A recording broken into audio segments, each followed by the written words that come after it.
এখানে প্রথমে আমি চুলায় একটা কড়াই বসিয়ে দিলাম, এরপর দিয়ে দিচ্ছি 1 টেবিল চামচ পরিমাণ তেল দিয়ে দিচ্ছি। অপেক্ষা করছি তেলটা গরম হওয়া পর্যন্ত।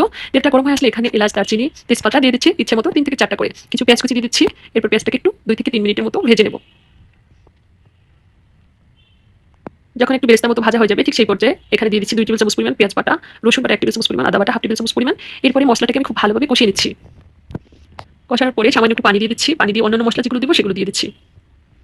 দিয়ে দিচ্ছি মরিচের গুঁড়া 1 টেবিল চামচের মতো, হলুদের গুঁড়ো দিয়ে দিচ্ছি 1 টেবিল চামচ পরিমাণ, জিরা ধনিয়া গুঁড়ো দিয়ে দিচ্ছি 1.5 চামচ করে। মশলা আপনারা কম পছন্দ করলে কম দিতে পারেন। তো আমি মুরগির মাংস রান্না করলে একটু মশলার পরিমাণ বেশি দেই। ধনিয়া গুঁড়ো সেমভাবে দিয়ে লবণ টেস্ট অনুযায়ী দিচ্ছি। এরপর মশলাটাকে খুব ভালোভাবে কষিয়ে নিচ্ছি। মশলাটা কষানো হয়ে গেছে। এরপরে আমি মাংসটা দিয়ে দিচ্ছি। তো একটু নেড়ে চেড়ে আর কি মাংসটা দিয়ে দিচ্ছি, কারণ মাংস সহ মশলাটা আমি কষিয়ে নেব। 10 থেকে 15 মিনিটের মতো মাংসটা কষাতে হবে। এরপর একটা ঢাকনা দিয়ে ঢেকে দিচ্ছি। আমি 3 থেকে 4 মিনিট পর দেখতে পাবেন একটু পানি বের হয়। তো সেই পানিটা দিয়ে কিন্তু মশলাটা খুব ভালোভাবে মাংসটাকে কষানো যাবে। যেহেতু 10 থেকে 15 মিনিট কষাবো সেটা কিন্তু পানি লাগবে। আবার ঢাকনা দিয়ে ঢেকে দিচ্ছি। ফিরে আসবো 10 থেকে 15 মিনিট পর। দেখতে পাচ্ছেন মশলাটা কিন্তু খুব ভালোভাবে কষানো হয়ে গেছে। তেলটা কিন্তু উপরে উঠে আসছে। এই পর্যায়ে আমি দিয়ে দিচ্ছি অল্প কিছু আলু। আলুটা আপনারা আপনাদের টেস্ট অনুযায়ী কম বেশি বাড়িয়ে কমিয়ে দিতে পারেন। এরপর আলু সহ আরো 2-3 মিনিটের মতো কষিয়ে নিয়ে এর ভিতরে পানি দিয়ে দিচ্ছি।